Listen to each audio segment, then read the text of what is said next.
West Coast Cookbook and Speakeasy with Chef Justice Putnam. Netrootsradio.com.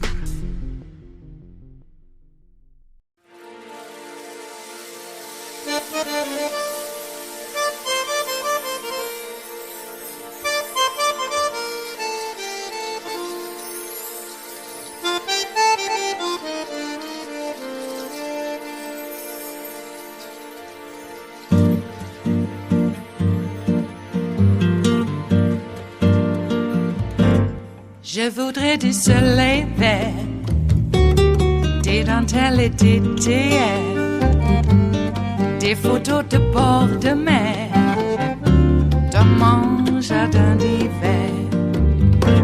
Je voudrais de la lumière, comme en Nouvelle-Angleterre. Je veux changer d'atmosphère, dans mon jardin d'hiver. Ma fleur sous la pluie de novembre, tes mains qui courent, je n'en peux plus de t'attendre.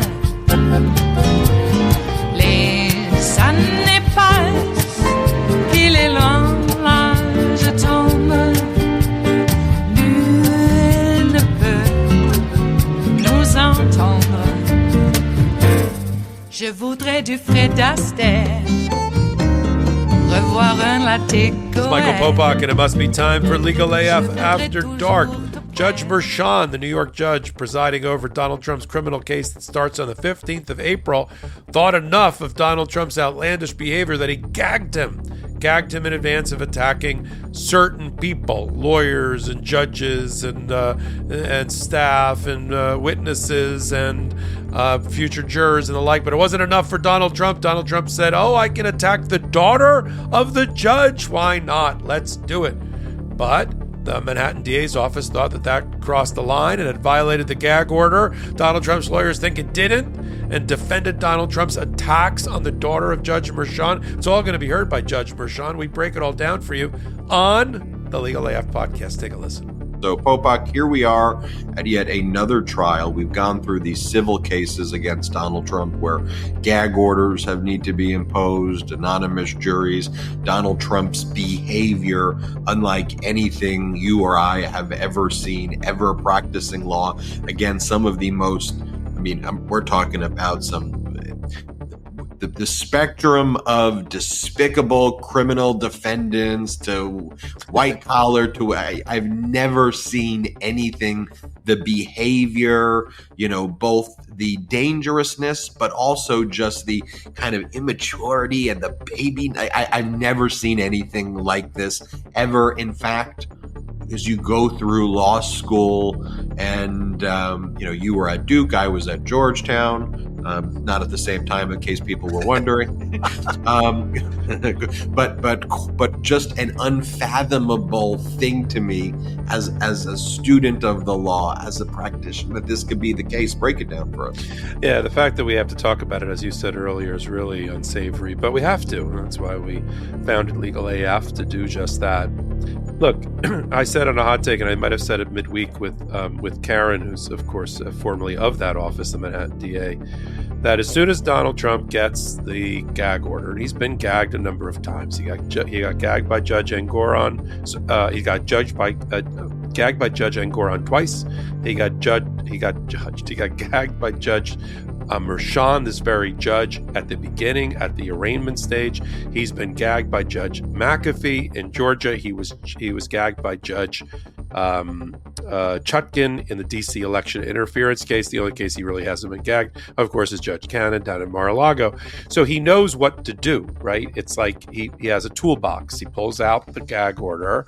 He sits down with his lawyers. He has a huddle session, probably at Mar-a-Lago, where they're doing round the clock, apparently, day and night fundraisers for himself and for MAGA. That's all that Mar-a-Lago apparently is doing right now. And there he's like, "Oh, let's see the order. Okay, now, can I bash the daughter?"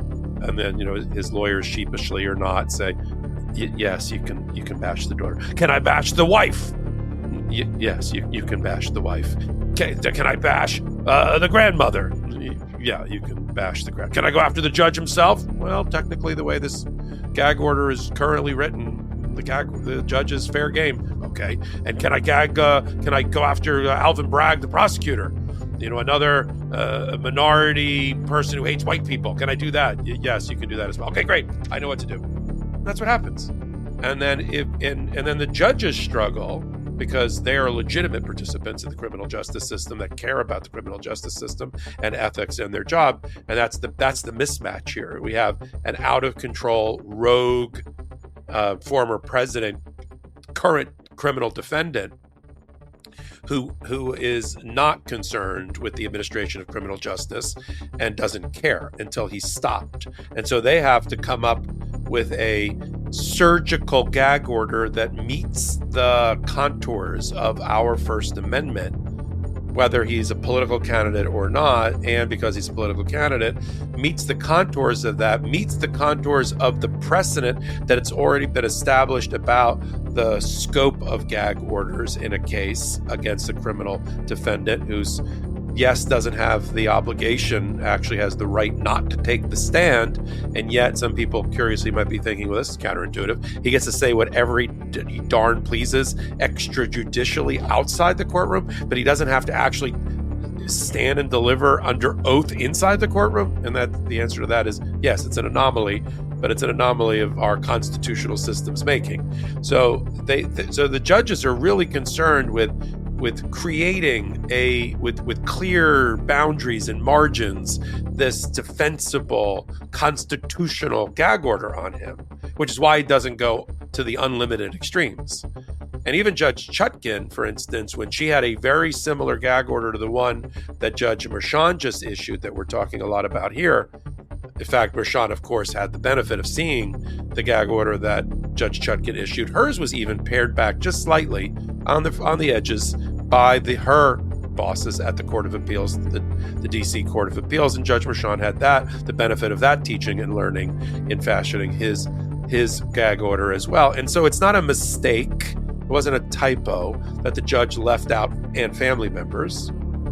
He purposely carved himself out of the gag order. In other words, he can go after the judge. He carved out Alvin Bragg, the DA, but not the staff, not the attorneys that work for him, like Josh Steinglass and the other attorneys that are going to be prosecuting the case on a day-to-day basis. They're not fair game.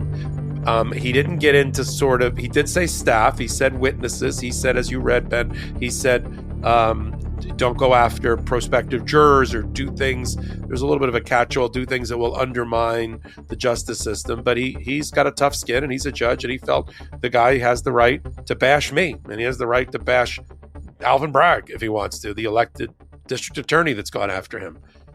But now we've seen how Donald Trump has tested the limits by going after what I refer to as the soft underbelly. Even the mafia doesn't go after civilians. Even the mafia doesn't go after the family members.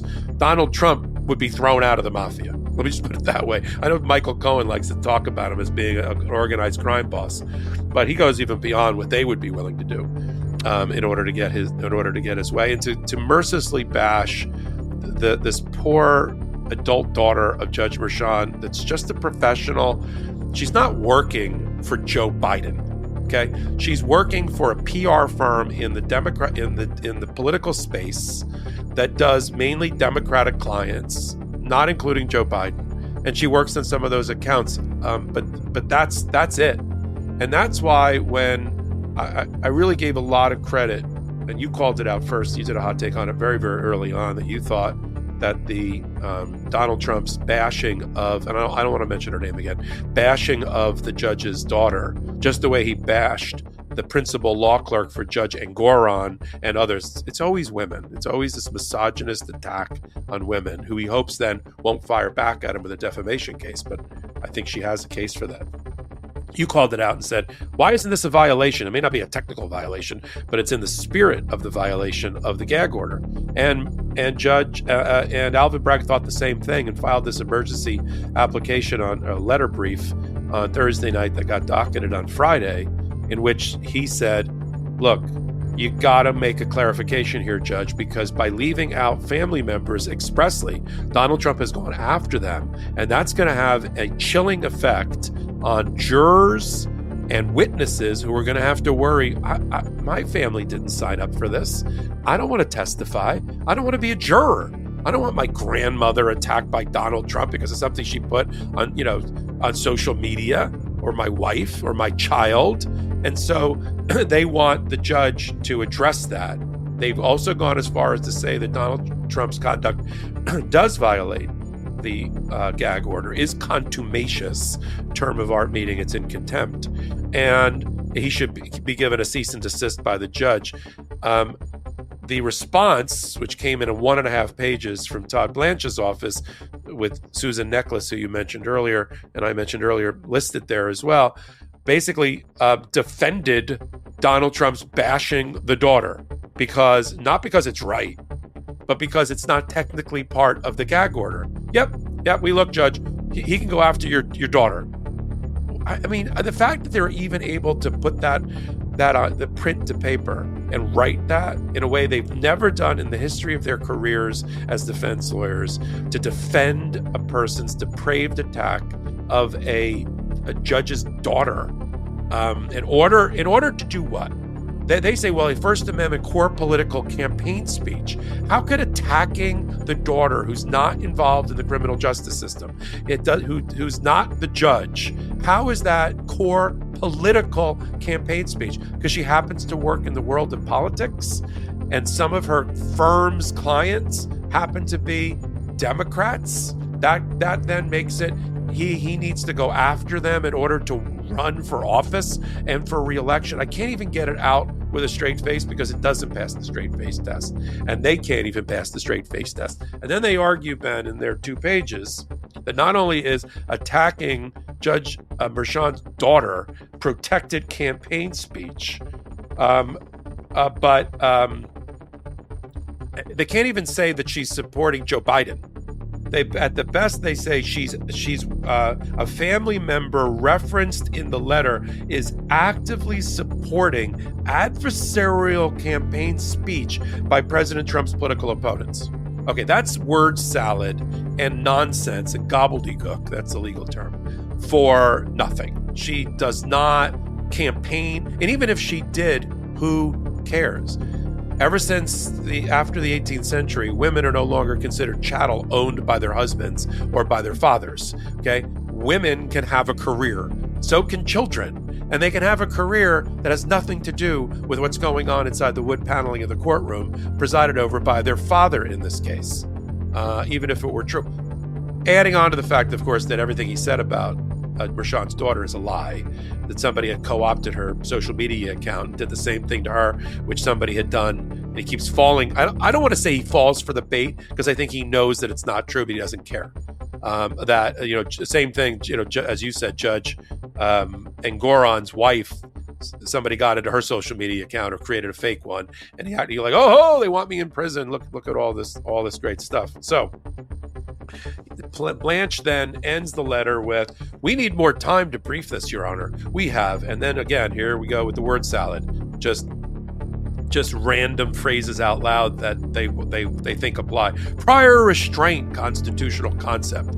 First of all, prior restraint doesn't apply as a constitutional doctrine here. It has to do with when a government stops speech in writing or otherwise. That's not what's happening here. This is a gag order that's imposed by a criminal judge who's administrating the criminal court justice system. And then First Amendment speech, you don't have a First Amendment right. He's been told this over and over again by courts of appeal and the United States Supreme Court. He does not have a First Amendment right to violate and undermine the integrity of the criminal justice system in the name of the First Amendment. Just as he doesn't have a First Amendment right to commit crimes, even though part of the crimes involves speech, that doesn't render it a First Amendment defense.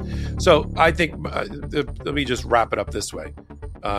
I thought the letter brief written by the Josh Steinglass for the DA's office was very well taken. I think the opposition letter is not, and really demonstrates that they have no ability to defend Donald Trump on this issue. I'm not sure I don't think that, I want to hear your opinion, I don't think that Mershon is going to issue an order requiring further full briefing. I think he rejects this out. I think he issues either through a hearing that he calls quickly, or he amends his order on his own to include the family members. But I got to tell you, and I want to hear your opinion, it was not an accident that the judge left out family members, and it was not an accident that he left himself out. But what do you think he does now, having been briefed by the two parties?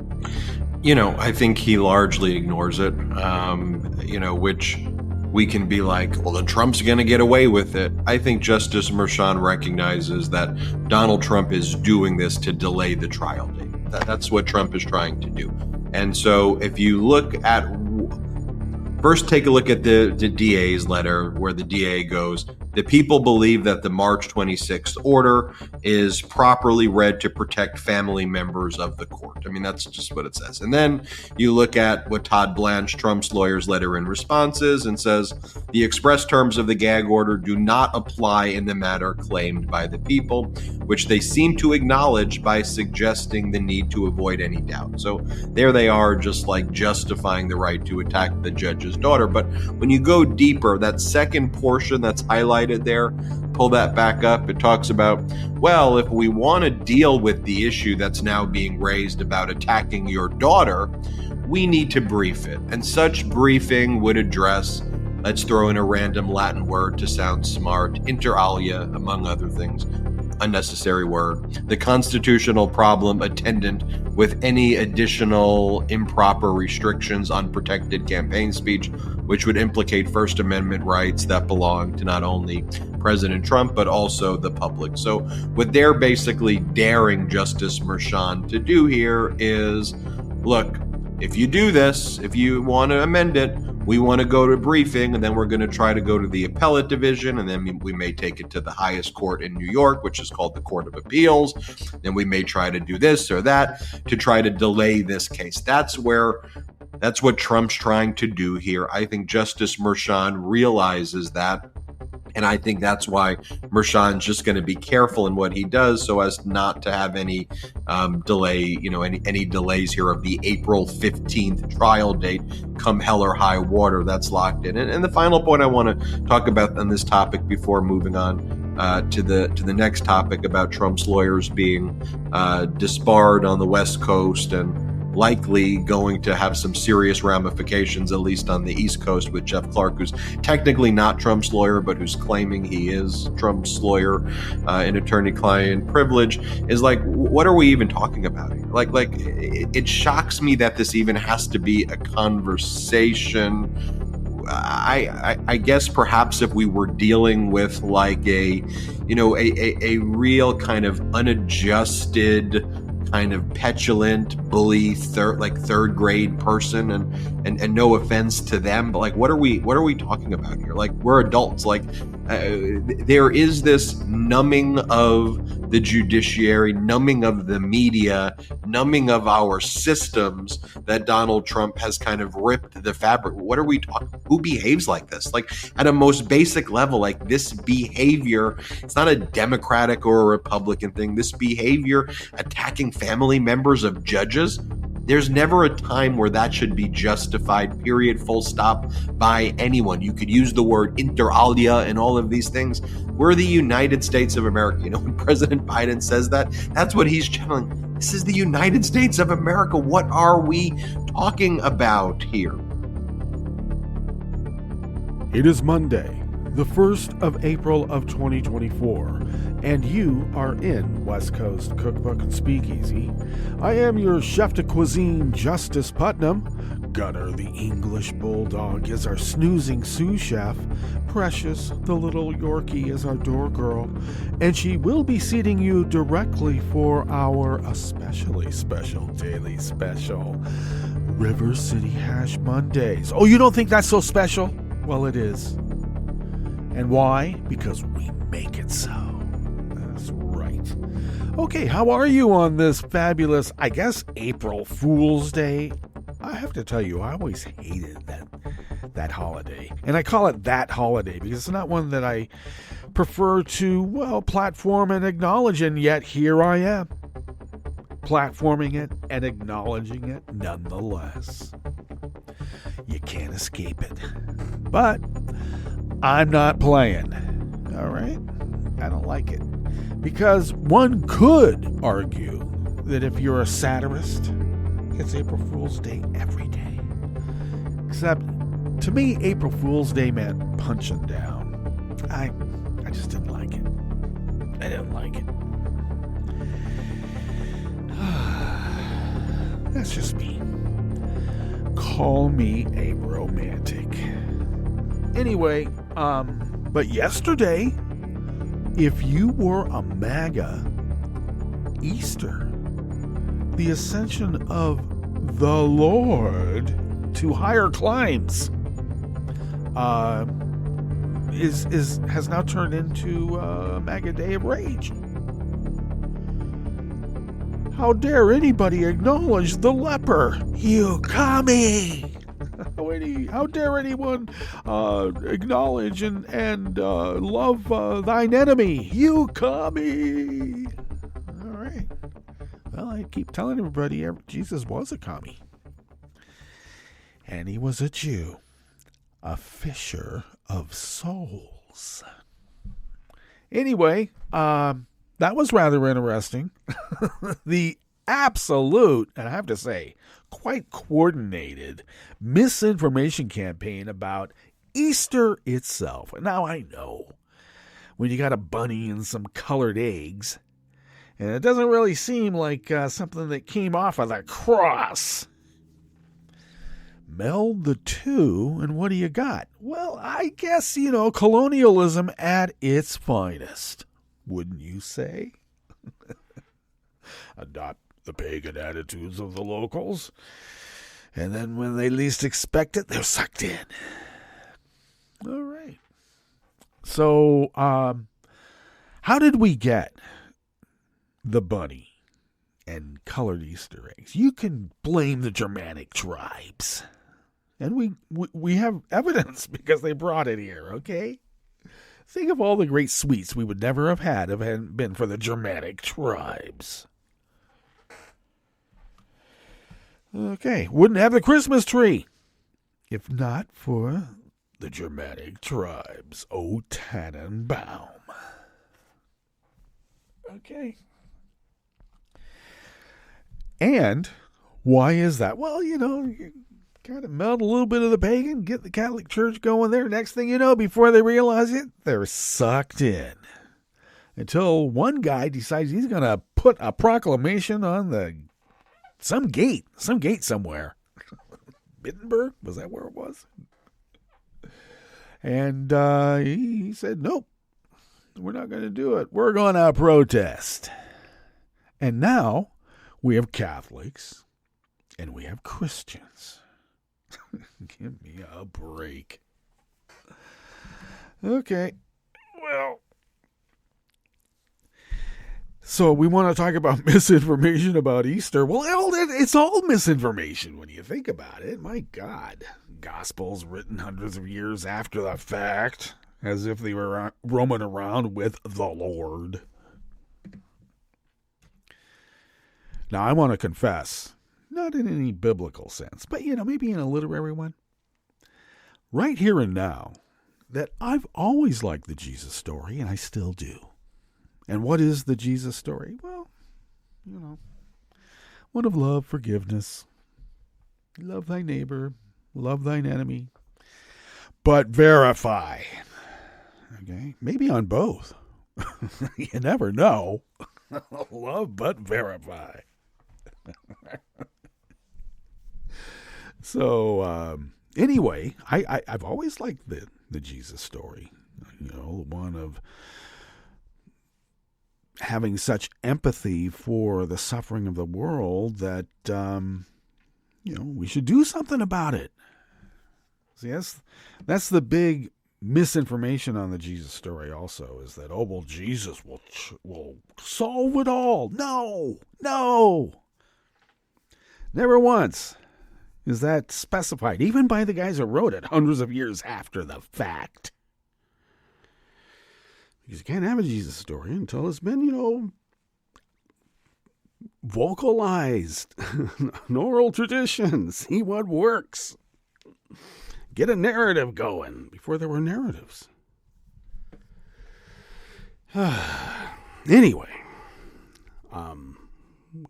the Lord never once said, I am going to solve it all. It's the difference between good thoughts and good actions. Okay, am I getting biblical on a Monday right after Easter? Yes, I am, because we're still in Holy Weeks from other religions around the world. Not just this one, and they all have a common thread, I have to tell you. And really, it is to help thy neighbor. I think. Or is the Pastafarians about my angel hair pasta at the expense of your penne? Is that what that is? I don't know. Mix it all in the colander. It should be okay. But it's not.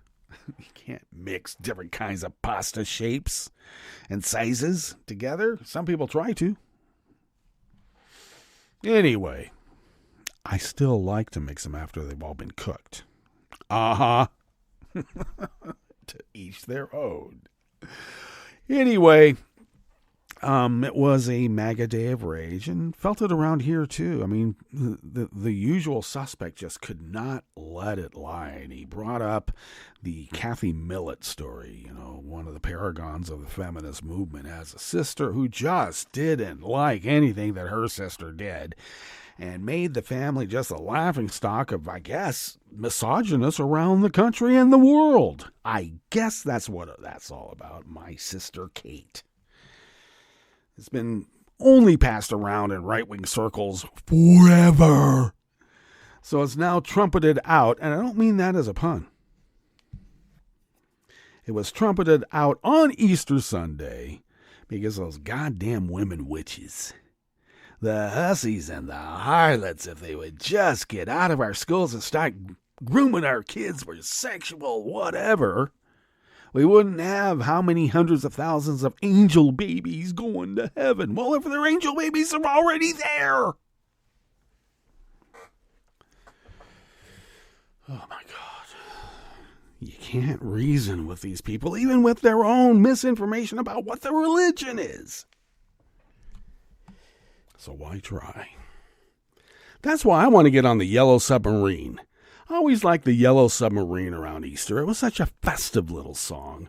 And you could, dance to it. As a little kid. Parents and kids alike danced to the Yellow Submarine song by you-know-who. Okay.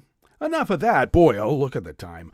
And we've already put up quite a bit of time with the opening there about Trump and his issues with leaving other people's families alone, going after their kids. This guy wouldn't even be able to fit into the Italian mob because that's supposed to be, you're not supposed to do that. Leave the families alone. But I guess maybe in the Russian mob they do that. Maybe they do. Whatever happened to, honor among thieves? Has there ever been any? Anyway, what do we have in store for you, since we're going to have to hurry up as we continue here in the Bistro Cafe part of West Coast Cookbook and Speakeasy. Facebook owner Meta is decommissioning a vital digital tool that tracks viral falsehoods during this crucial election year. And we're already seeing it. Unbelievable. An oversight report found the Los Angeles County Sheriff's Department flouted a request from local leaders to answer questions about a recently uncovered deputy gang. You can always tell them by their colors, just saying. And the states are moving to shore up voting rights protections after the courts have severely eroded federal safeguards. After the break, we move to the chef's table, where a Russian journalist who covered Navalny's trials has been jailed in Moscow on charges of extremism coming to a U.S. near you. And Erdogan suffered a major setback after Sunday's local elections, which was yesterday. Easter Sunday. They don't celebrate. What are they doing? Anyway, back to this story here. Well, he suffered that setback as Turkey's main opposition party retained control over key cities and made huge gains across the country. All that and more on West Coast Cookbook and Speakeasy. Bon appetit.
At netrootsradio.com. To the right of the page is the chat room link, monitored by Kelly Lincoln. Thank you, Kelly. Across the page is our link to our Patreon page. And do become a recurring Patreon of Netroots Radio. We could really use the help. If you could send us what you might spend on an espresso-type coffee drink, for instance, and send those funds to us once a month, thus becoming a recurring Patreon of Netroots Radio. It really does help us pay our bills and all the other costs associated with running this powerhouse of resistance that has been resisting for so very long, just as the founders originally intended so many, many years ago. But thank you, all joking aside, thank you for your generosity, because it really has helped us all these years. If you would like to follow Netroots Radio on social media, do so at Netroots Radio. Tom takes care of those, and we all take care of Facebook, but Tom takes care of the social media stuff. So thank you, Tom, and everything else that you guys do. I am on social media at Justice Putnam. I post the show notes and links diary on Daily Codes 10 minutes before showtime. And if you follow me on social media at Justice Putnam, you'll get to those links and then get to those actual reports by the actual reporters. Follow the show on Twitter, such as it is, both Twitter and the show account on Twitter, at Cookbook West. And most importantly, please do pick up podcasts by way of Spreaker, TuneIn, iHeart, YouTube, iTunes, even Audible. So please pick them up and do whatever they want you to do. Rate them. Yeah, rate them. Get us up there. W's are down in the alphabet. But if you rate us, sometimes we get pushed up in the search engine. So they say.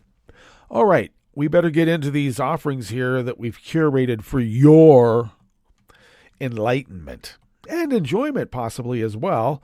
And this first one comes out of the Agence France Presse, a digital tool considered vital in tracking viral falsehoods. CrowdTangle will be decommissioned by Facebook owner Meta in a major election year, a move researchers fear will disrupt efforts to detect an expected fire hose of political misinformation.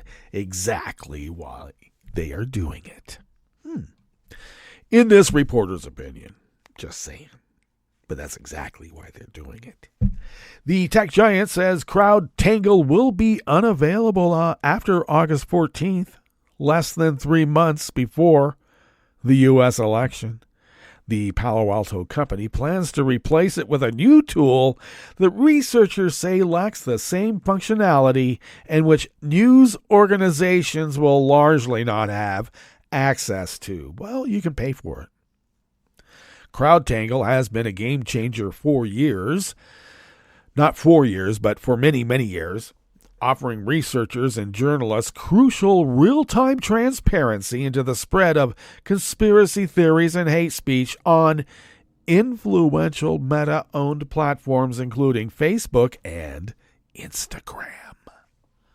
Killing off the monitoring tool, a move experts say is in line with a tech industry trend of rolling back transparency and security measures, is a major blow as dozens of countries hold elections this year, a period when bad actors typically spread false narratives more than ever. Seems like just a coincidence, doesn't it? In a year where elections are taking place in dozens of countries that are home to almost half the global population, cutting off access to CrowdTangle will severely limit independent oversight of harms, Melanie Smith, Director of Research at the Institute for Strategic Dialogue, told AFP. It represents a grave step backwards for social media platform transparency. Now, Meta is set to replace CrowdTangle with a new content library, a technology still under development. My, the coincidences just keep piling up.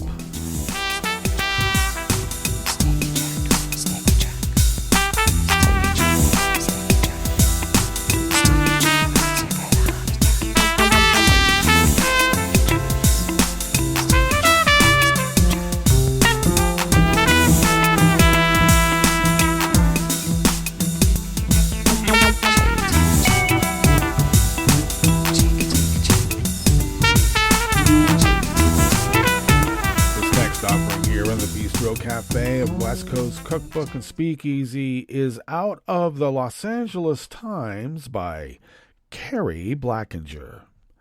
The Los Angeles County Sheriff's Department has failed to answer questions about its investigation into a recently uncovered deputy gang, according to oversight officials, flouting a request from local leaders earlier this year.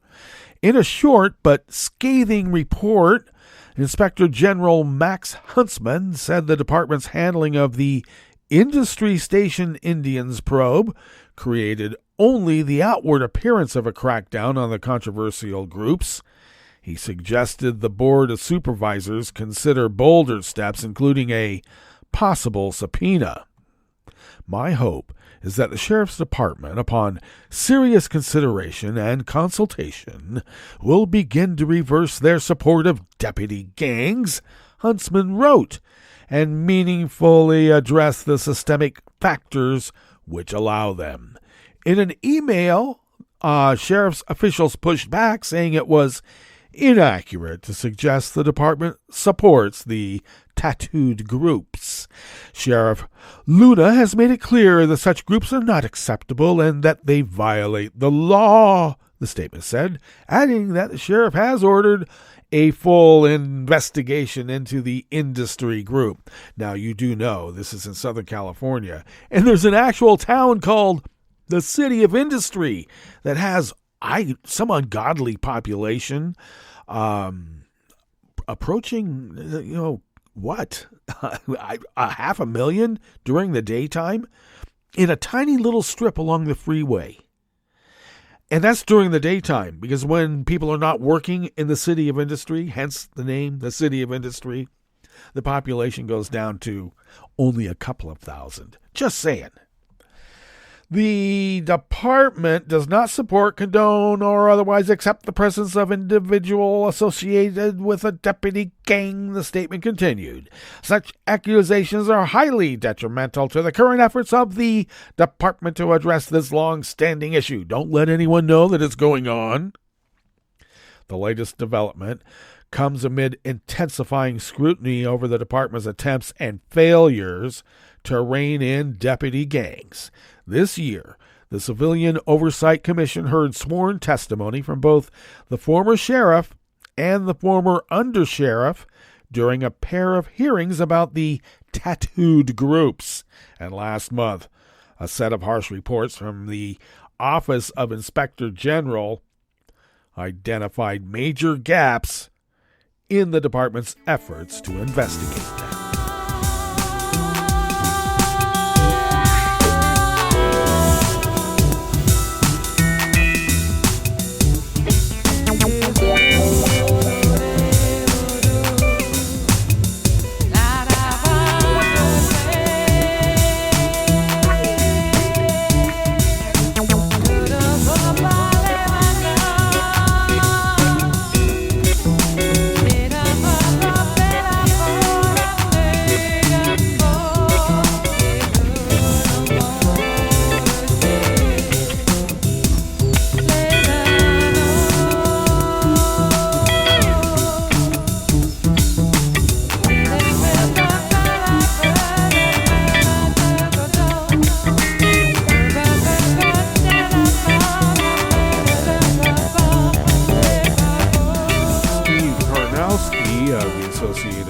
Brings us this final offering here in the Bistro Cafe part of West Coast Cookbook and Speakeasy, River City Hash Mondays.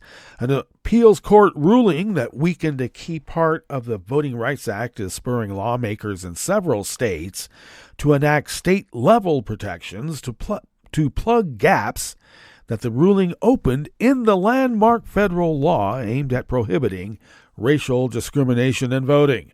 Democratic-led states have been taking matters into their own hands because national legislation to expand voting rights remains stalled in a divided Congress. That's one way of putting it. Meanwhile, Republican lawmakers in many states have tried to erode safeguards in the name of protecting election integrity amid Trump's false claims that vote fraud cost him the 2020 election. Legislatures in Minnesota, Michigan, Maryland, New Jersey, and Florida are pursuing state voting rights acts, building ones enacted by New York in 2022 and Connecticut in 2023, as well as ones enacted earlier in Virginia, Oregon, Washington, and California. In Minnesota, Democratic Representative Emma Greenman of Minneapolis said she felt an urgent need to act after the 8th U.S. Circuit Court of Appeals ruled last year in an Arkansas case that voters and groups could no longer sue under Section 2 of the Federal Voting Rights Act, only the U.S. Attorney General. Section 2 prohibits voting practices or procedures that discriminate on the basis of race, including maps that disadvantage voters of color. Lawsuits have long been brought under the section to try to ensure black voters have adequate political representation in places with a long history of racism, including many southern states. Well, that brings us to our break, and when we get back from that break, we will go through weather from around the world, and we will finish up with the stories that we've curated for you today. You're listening to West Coast Cookbook and Speakeasy, and we will be right back. You are listening to netrootsradio.com. Please hang up and try again.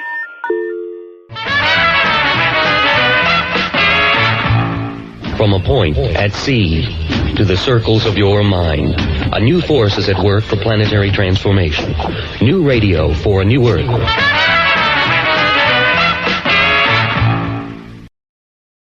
This is Take Two Movie Review. I'm Mike Friend. This week, The Julio Torres Show. The debut from this former SNL writer, who wrote, directed, and stars in Problemista, is pretty much what you'd expect from him. It's quirky and absurd, juxtaposing deadpan and over-the-top, mostly in the right measure. Torres has the deadpan thing down as Alejandro, an aspiring immigrant toy designer from El Salvador, who has some interesting ideas for Hasbro, all the while dealing with the U.S. immigration system. Over-the-top duties are handled by an unrecognizable Tilda Swinton as Elizabeth, playing the role of an art critic wife of a cryogenically frozen painter, played by Riza, who did pictures of eggs exclusively before being diagnosed with a fatal illness. Alejandro, or Ali as he's called, meets Elizabeth as he's being fired from the cryo company that's storing her husband. Ali has to find a work sponsor within 30 days if he's to stay in the country, and what turns out to be the employment opportunity from hell emerges in a project to arrange an exhibition for the frozen egg artiste.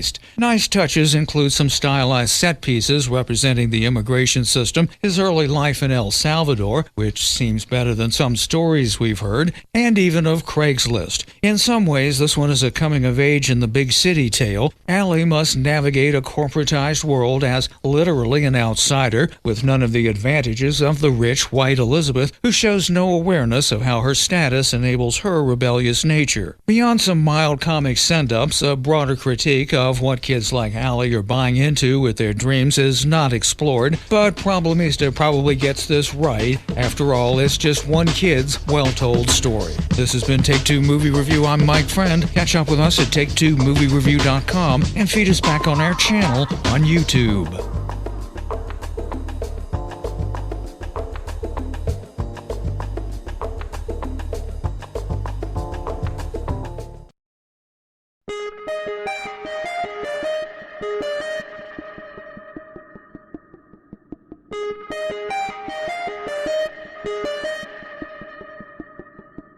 Hi, I'm Tom Hartman, and since you're listening to netrootsradio.com, show your progressive side and go to the donate button on the bottom of the homepage. It's progressives like you who power Netroots Radio and keep the progressive message beaming everywhere 24 hours a day. Just go to our donate button at the bottom of netrootsradio.com. Thank you for keeping progressive radio at full power.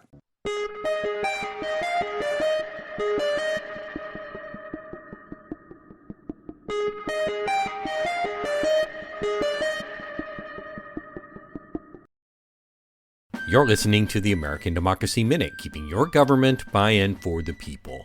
A new report chronicles a brain drain of experienced professional election officials who, after dealing for months on end with false election fraud claims, intimidation, and burdensome new election integrity rules, have had enough. Pro-democracy group Issue 1 analyzed Western state data and news reports and found that 98% of Arizona voters will vote in precincts with new election officials since 2020, and that 12 of 15 counties have new officials. Colorado lost a combined 314 years of experience when election officials in 24 of 64 counties stepped down. Election officials cite an increasing workload, threats, and a frustration with activists. An Arizona county election official told Women's News site the 19th, "The reality is there are a lot of people who don't want to know the truth. They've continued for almost 2 years with the emails, going to public meetings, and heckling from the audience." In an interview with Issue 1, Nevada Secretary of State Francisco Aguilar said, "Nevada has lost more than half of our top county election officials since the 2020 election, and many more staff within election offices across the state. This has led to a critical loss of institutional knowledge and staffing shortages ahead of the 2024 presidential election." We have Issue 1's full report linked from AmericanDemocracyMinute.org. I'm Brian Beal. I'm Rick Smith, and this is Labor History in 2. On this day in labor history, the year was 1946. That was the day 400,000 bituminous coal miners walked off the job in 26 states. They demanded higher wages, better health benefits, and safety regulations. The strike began to cripple industrial operations nationwide. By May 22nd, President Harry S. Truman seized the mines. Miners returned to work a week later. John L. Lewis, president of the United Mine Workers, signed an agreement with Secretary of the Interior Julius Krug. It included wage increases and vacation pay, the 5-day work week, and contributions to a retirement fund. The strike led to the Promise of 1946, otherwise known as the Krug-Lewis Amendment. It created the UMWA Health and Retirement Funds. It is this fund that is often referred to in present-day discussions concerning the loss of retiree health and pension benefits. According to Robert Hartley and David Kenny, authors of Death Underground, the Centralia and West Frankfurt mine disasters, the welfare program was to provide medical care, rehabilitation treatment, and death benefits. It provided the authority for the director of the U.S. Bureau of Mines to establish a federal mine safety code, to enforce mine safety regulations, and provided the first legal authority for federal inspectors to close mines found to be dangerous. Lack of enforcement would prove deadly for miners in Centralia and West Frankfurt. The health and welfare funds, however, provided relief and security for miners for decades. But in recent years, many companies have gone out of business and found legal loopholes to shed their retirement responsibilities. Those miners affected are today fighting for the passage of the Miners Protection Act, which would provide access and funding to shore up the pension plan. Labor History in 2 brought to you by the Illinois Labor History Society and The Rick Smith Show. For more information, go to laborhistoryin2.com.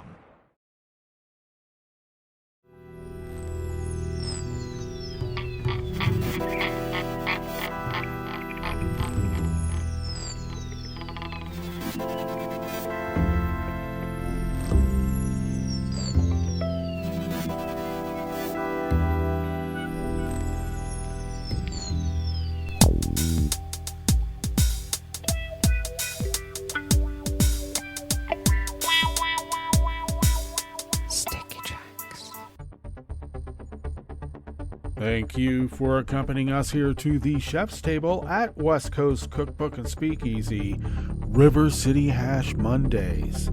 We always begin weather from around the world along the banks of the Rogue River in the Rogue River Valley of Southern Oregon, on the west coast of the continental United States of America, where it is currently 39 degrees Fahrenheit, expecting highs in the low to mid 70s. Oh my. Sunny conditions throughout the day, and of course we're going to be much warmer than what we were yesterday. We were in the low 60s yesterday. Winds will be light and variable, and clear skies overnight with lows in the low 40s, winds light and variable. Then mainly sunny skies tomorrow with highs around 80 degrees. Winds out of the north-northwest at 5 to 10 miles per hour. And then we're expecting rain tomorrow night and much colder day on Wednesday. We're looking at Wednesday being in the upper 40s. A precipitous drop from 80. Yeah, okay. It looks like grass pollen has now become the predominant pollen that is afflicting us here in the little town of Rogue River, and it is in the moderate range, and I gotta tell you, some of us can feel it. Though the air quality index is in the good range at 20 parts per million, which means people are going to burn their trash and smell it all up because it smells so good right now. Oh my, and the daytime UV index has now ticked up into the high range at level 6, so everybody better take care. I'm wearing a straw hat. Barometric pressure is rising at 30.18 inches. Visibility is up to 10 miles, and relative humidity is at 100%. Muggy. Weather from around the world is brought to you by a crowd of crowdsourced weather stations that a crowd crowdsources from around the world, and that is the Weather Underground. London is 55 degrees and cloudy.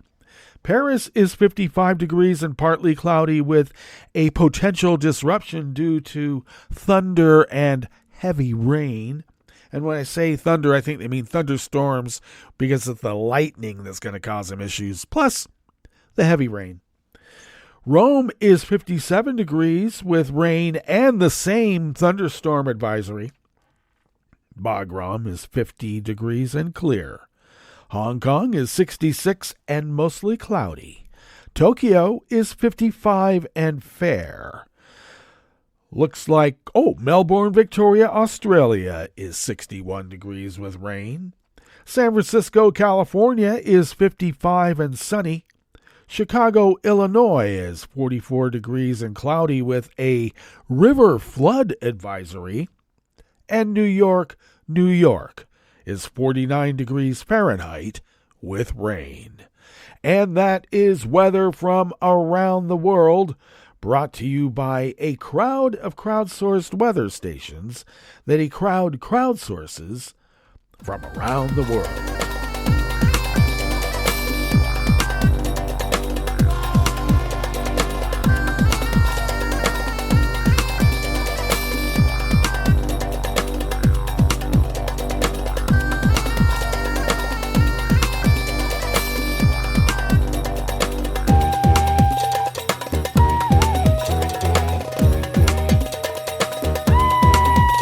Hard-working staff at the World Desk of the Associated Press brings us this first amuse-bouche here at the Chef's Table at West Coast Cookbook and Speakeasy River City Hash Mondays. A Moscow court ordered a Russian journalist to cover the trials of late Russian opposition politician Alexei Navalny and other dissidents to remain in custody pending an investigation and trial on charges of extremism. Antonina Favorskaya, also identified by court officials as Antonina Kratsikova, was arrested earlier in March. On Friday, Moscow's Basmany District Court ordered that she remain in pre-trial detention at least until May 28th. The hearing was conducted behind closed doors at the request of the investigators, which was supported by the presiding judge. Favorskaya and her lawyer protested the decision, and I am completely against a closed process, she said.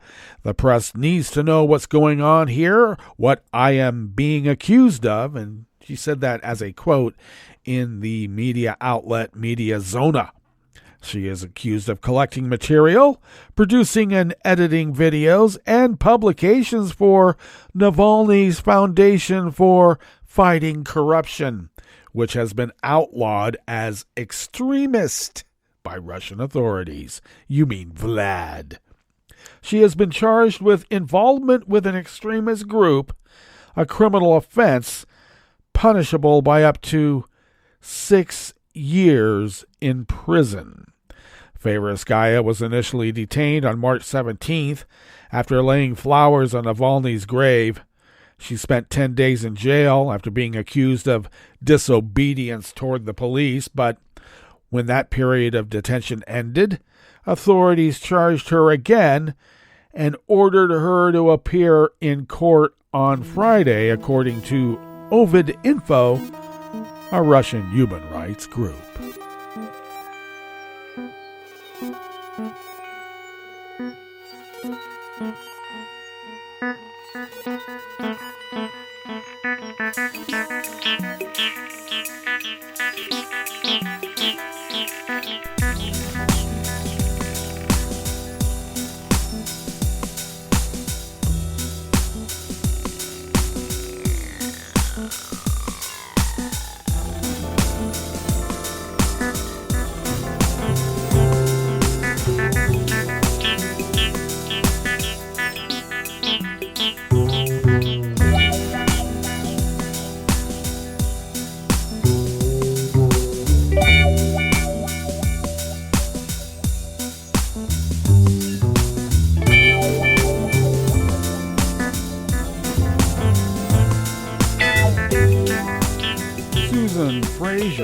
Sinar Kuiper of the Associated Press World Desk brings us this final amuse-bouche here at the Chef's Table at West Coast Cookbook and Speakeasy.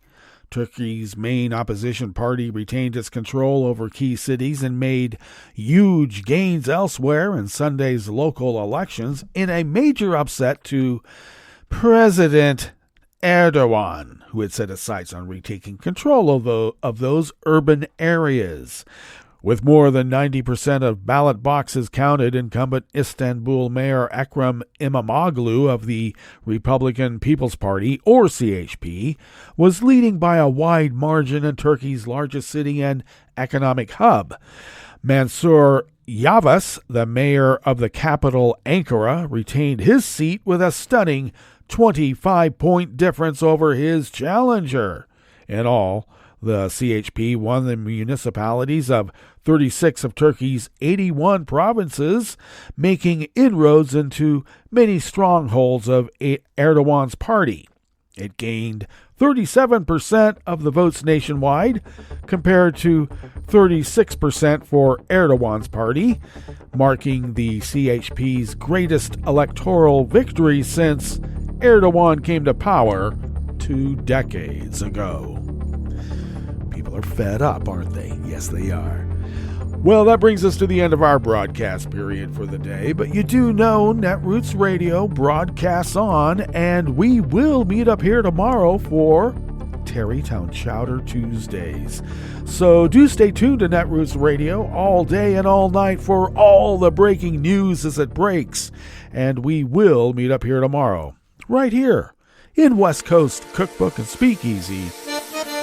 Bon appetit.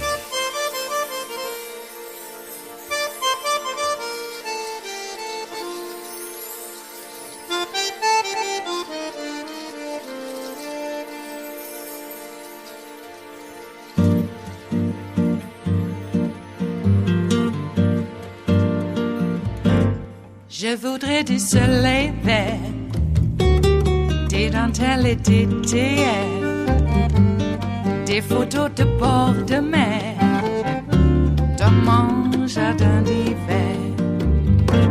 Je voudrais de la lumière, comme en Nouvelle-Angleterre. Je veux changer d'atmosphère, dans mon jardin d'hiver.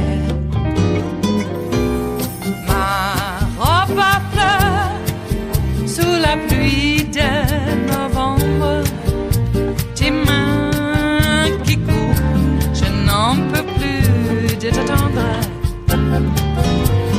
Les années passent, il est loin, là je tombe.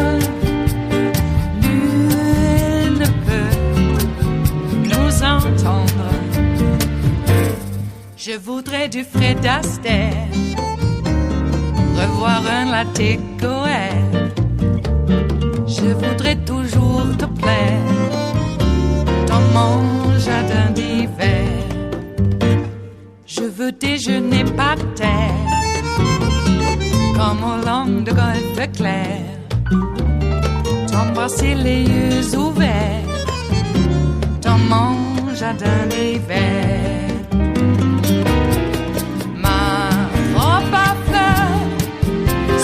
Pluie de novembre, tes mains qui courent, je n'en peux plus de t'attendre. Les années passent, il est loin, là je tombe.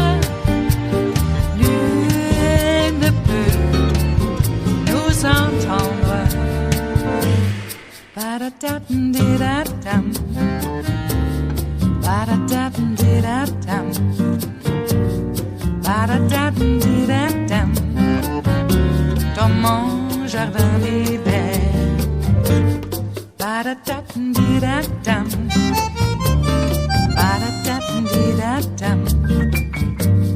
Ba-da-da-dum-di-da-dum. Dans mon jardin d'hiver. Dans mon jardin d'hiver. Dans mon jardin d'hiver.